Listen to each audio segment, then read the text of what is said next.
Alright, let's be real for a second. When you think Bible stories, your mind probably jumps straight to the All-Stars, right? David and Goliath, Noah's Ark, Moses parting the Red Sea. We know the hype. We've heard the Sunday school greatest hits 1,000 times. And don't get me wrong, those stories are classics for a reason. They're packed with incredible lessons, monumental moments of faith, and epic victories. But here's a little secret. The Bible's most explosive wisdom, its deepest, most practical insights for navigating your actual life today, often aren't found in those blockbuster narratives.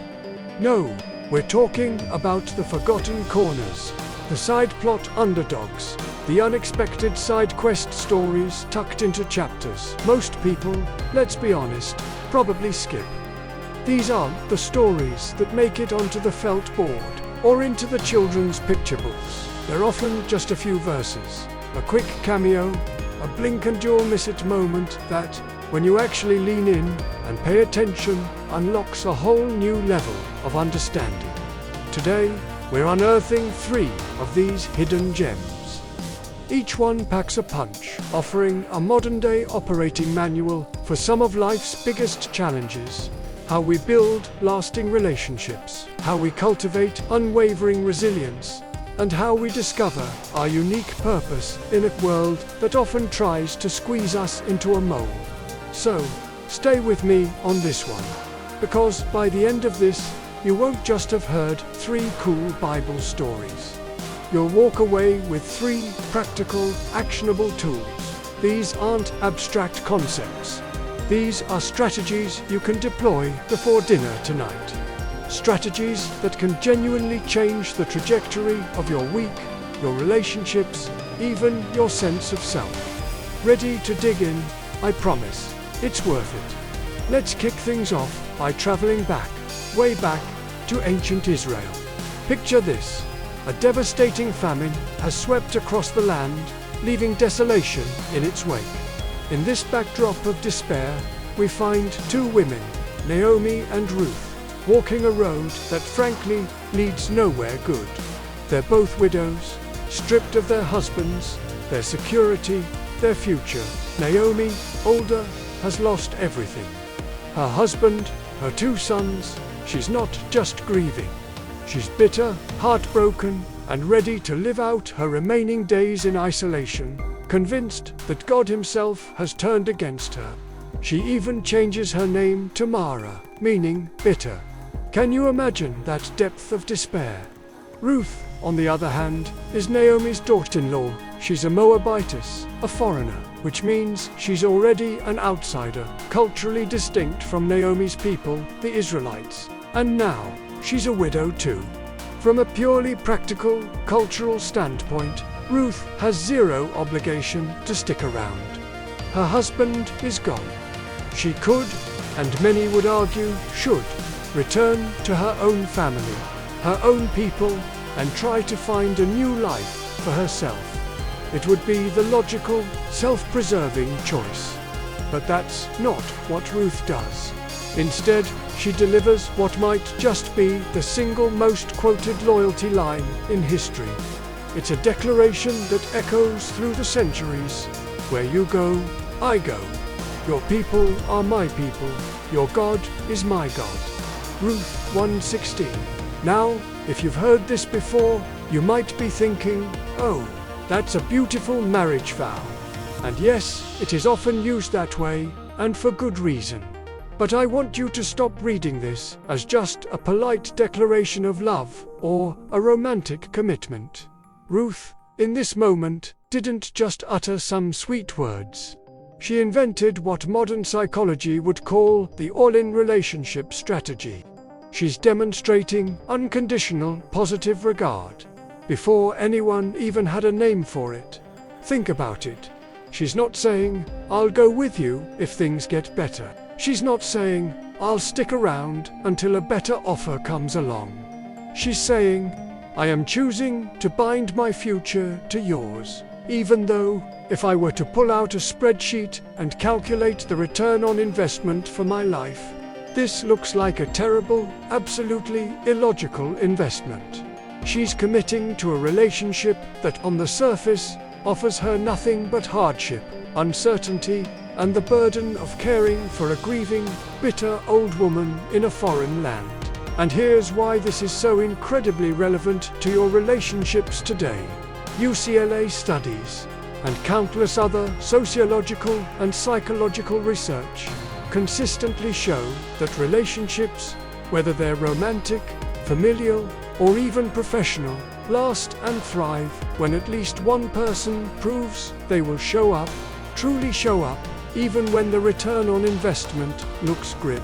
It's about demonstrating unwavering commitment, not just when things are easy or mutually beneficial, but especially when they're hard, messy, or seemingly unrelenting.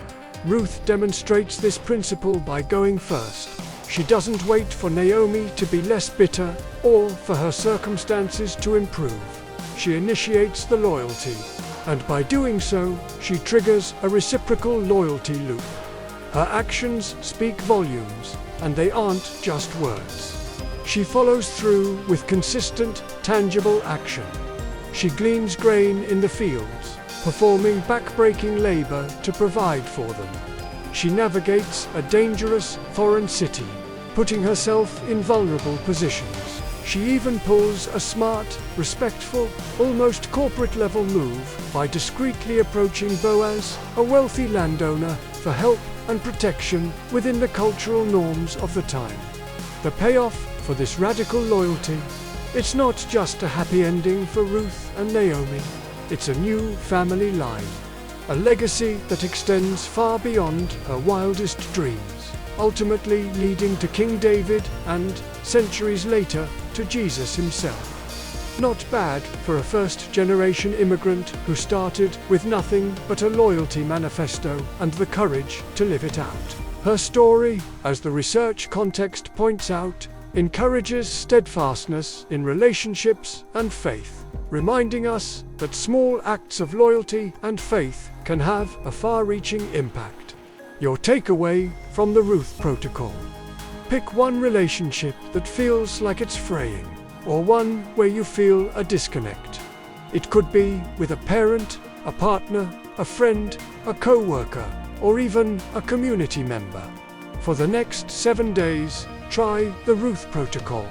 Instead of focusing on what you're not getting from that person, or what they should be doing for you, shift your mindset entirely. Start actively providing what they need, showing up for them, no strings attached. No expectation of immediate reciprocation.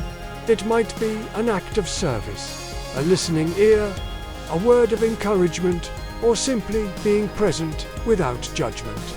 You'll be shocked, absolutely shocked, how fast that your people mindset can transform into my people. It's a powerful, almost counterintuitive hack for relationship repair and strengthening. Now, let's fast forward a few centuries to 2 Kings chapter 5. We're in Syria, a military superpower of its time. The lead actor in this scene is Naaman, a formidable figure. He's a 5-foot-something celebrity general, undefeated in battle, filthy rich, and undoubtedly accustomed to getting whatever he wants. He's the epitome of power and success. But there's a dark, debilitating secret lurking beneath all that glory. Naaman is dying of leprosy, a terrifying, incurable disease that would eventually isolate him from society and lead to a slow, agonizing death. All his power, all his wealth, all his victories couldn't conquer this one thing. And then, into this grand, tragic narrative, steps our hero. She's not royalty, not a prophet, not even a named character. She's a nameless, underage female prisoner of war, captured during a raid by Naaman's army. She's doing the dishes, perhaps, or serving in his household. A captive, a slave, utterly powerless in the eyes of the world. She could have stayed silent. Who would question a slave for keeping quiet, especially one who served the very general who had devastated her homeland? No one would have blamed her for feeling bitter, for wanting to see her captor suffer, for remaining invisible. Instead, she opens her mouth and says, with astonishing clarity and courage, "If only my master would go to the prophet in Samaria, he'd be healed." 2 Kings 5-3. That's it. A simple, almost unassuming sentence. But those few words unleash a chain reaction that changes everything. Let's unpack the sheer power move in that 30-second cameo. First, she absolutely refuses victim status. Despite being a prisoner, despite her youth and vulnerability, she doesn't wallow in her circumstances. She actively looks for a solution, even for her oppressor. That's an incredible level of emotional intelligence and moral fortitude. Second, she risks her life. Think about it. She's speaking up to a powerful general, a man who just defeated her people, offering unsolicited advice that relies on the belief in her God and her prophet. If Naaman had dismissed her, or if the prophet hadn't healed him, she could have faced severe punishment, even death. She risks everything on the hope that her enemy will listen to a kid from the tribe he just defeated.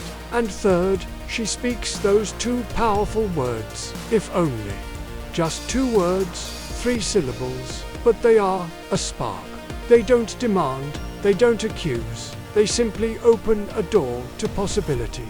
And that spark ignites a chain reaction. Naaman, desperate, listens. He travels to Samaria. He reluctantly follows the prophet Elisha's instructions to dip 7 times in the Jordan River. He's healed. And not only is his body restored, but his spirit is transformed. He ditches his old gods, his pagan beliefs, and becomes a worshipper of Yahweh, the God of Israel. The entire geopolitical balance of the region shifts. All because one small, overlooked girl decided her opinion, her faith, her voice still mattered.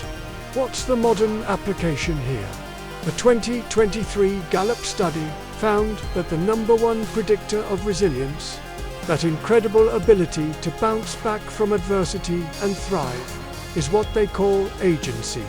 Agency is your belief that your small action, your voice, your choice, can still influence events around you. It's the conviction that you are not just a passive recipient of circumstances, but an active participant in shaping them. This servant girl, she lived agency before it had a TED Talk. Before anyone coined the term, she understood, intrinsically, that even from the most marginalized position, her voice held power.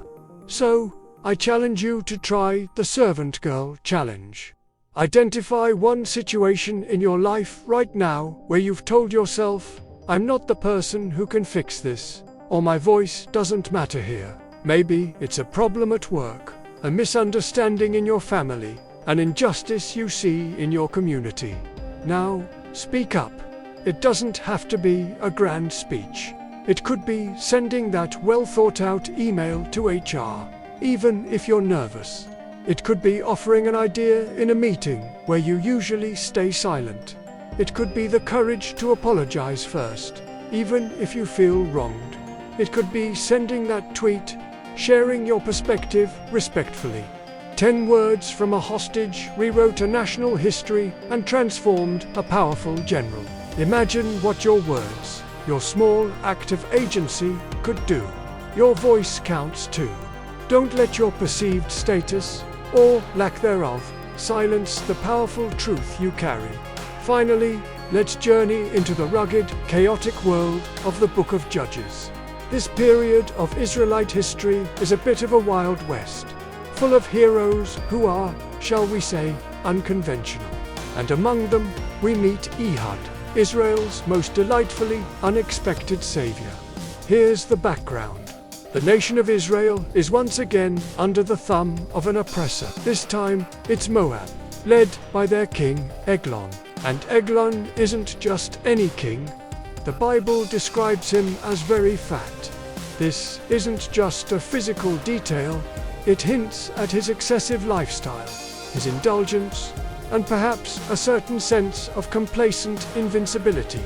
Israel has been oppressed for 18 years, a long, brutal period of subjugation. Ehud is chosen to be one of the tribute bearers, essentially delivering taxes and gifts to King Eglon. But Ehud has a twist, a unique characteristic. He's left-handed. Now, in ancient Israel, being left-handed wasn't celebrated as a unique trait.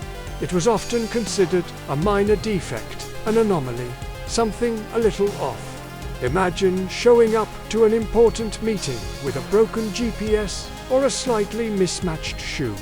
It's not debilitating, but it sets you apart in a way that might feel slightly awkward or less than ideal. But Ehud, our ingenious hero, doesn't see this as a defect. He weaponizes the label. He turns his perceived weakness into his ultimate strength, a proprietary advantage. He straps a dagger onto his right thigh. Why is this brilliant? Because guards, almost universally, would check a right-handed person's left thigh for a concealed weapon. It's the natural, expected place. No one would think to check the right thigh of a left-handed man, because who carries a weapon on their non-dominant side? It was a blind spot, a loophole that only Ehud's unique physiology could exploit. He gets ushered into the king's private chambers, pays the tribute, and then, after sending his entourage away, he returns with a secret message for the king. Eglon, intrigued, dismisses his attendants. Ehud locks the doors, draws his concealed dagger, and in a moment of shocking, graphic detail, drives the blade so deep into the king's belly that, well, scripture says the fat closes over the handle. It's a brutal, visceral scene, but it's undeniably effective. The result? Ehud escapes, rallies Israel, and they defeat the Moabites. Israel enjoys 80 years of peace. Now, let's be crystal clear. This is not a lesson about violence. We are absolutely not advocating for political assassinations. What this story is about, however, is a profound tutorial on flipping perceived weaknesses, quirks, and anomalies into proprietary, strategic advantages. Ehud's left hand, once seen as a minor imperfection, becomes the exact key to unlocking freedom for his people. Think about it this way. Ehud's left hand is the ancient equivalent of your ADHD, your stutter, your introversion in an extrovertio world, your dyslexia, your unconventional thinking, your unique background. Whatever you might perceive as a defect, or a trait that disqualifies you from success, God, in His infinite wisdom, often positions these very anomalies, these quirks, as the precise tools needed to solve problems others can't even see. He uses the unlikely, the overlooked, the different to fulfill His purposes, encouraging us to trust in divine empowerment beyond our human limitations. Consider the modern parallels. A 2022 Deloitte survey on entrepreneurship found that founders who built a business around their own specific quirks, their unique passions, or their non-traditional skill sets had 2.5 times the longevity and success of those who tried to fit a conventional mold. These entrepreneurs didn't try to hide what made them different, they leveraged it. They understood that distinctiveness isn't a bug in the system, it's a strategic asset. Maybe you're an introvert and you've always felt like you needed to be more outgoing to succeed. But what if your introversion allows you to be a deeply thoughtful strategist, an exceptional listener, or a meticulous researcher in a way that an extrovert simply can't? Maybe you have ADHD and you've struggled with focus. But that same neurodiversity gives you an incredible ability to hyper-focus on things you love. Connect disparate ideas, or thrive in fast-paced, multitasking environments. Your quirk might just be the unique lens through which you see solutions nobody else can. So, here's your action step. Identify one trait you usually apologize for, one characteristic you might try to hide or downplay. Is it your unconventional sense of humor? Your meticulous attention to detail that others find tedious? your tendency to question authority, your quiet nature. Now, brainstorm 3 concrete ways that trait, that very quirk, could actually solve a problem that others overlook or give you a unique advantage in a situation. Start actively using it as your signature move, your secret weapon, instead of your shameful secret. What if that thing you've always seen as a disadvantage is actually the precise gift your family, your company, or your community is desperately waiting for? Let's quickly recap these 3 incredible, yet often overlooked, life-changing lessons from the Bible. First, Ruth teaches us that radical, unwavering loyalty isn't just a nice sentiment, it's the original life hack for building and sustaining robust, meaningful relationships. It's about going first, showing up, and investing when the spreadsheet of life says it's a bad idea. Second, the unnamed servant girl proves that true resilience isn't about avoiding hardship. It's born the moment you decide your voice matters, that your small action can influence events, even from the most seemingly powerless position. It's about agency, and it's a force that can literally change nations. And third, Ehud, the left-handed deliverer, shows us that your quirkiest trait, that thing you might even apologize for, might just be the exact, divinely positioned thing your family, your company, or your community is waiting for to unlock a new level of freedom or innovation. It's about embracing your distinctiveness as a strategic asset. These stories collectively emphasize that faith, humility, loyalty, and courage, demonstrated in everyday life and relationships, combined with trust in a higher purpose, can lead to profound personal and communal transformation. They transcend time and culture, offering practical and spiritual lessons incredibly relevant for our modern challenges in leadership, resilience, and relationships. Which of these 3 lessons hit hardest for you? Which one resonated most deeply with something you're facing right now? Drop a number, 1, 2, or 3, in the comments below so we can see which story is sparking the most insight worldwide. If you want more hidden gems like these, more insights that others skip over, hit that subscribe button and ring the bell. Because on this channel, we don't just scratch the surface. We dig where others skip, unearthing the wisdom that truly empowers you to live a life of purpose and impact. Thanks for watching, and remember, the most powerful verses aren't always in the headlines. Sometimes they're hiding in the footnotes, waiting for you to discover their transformative power.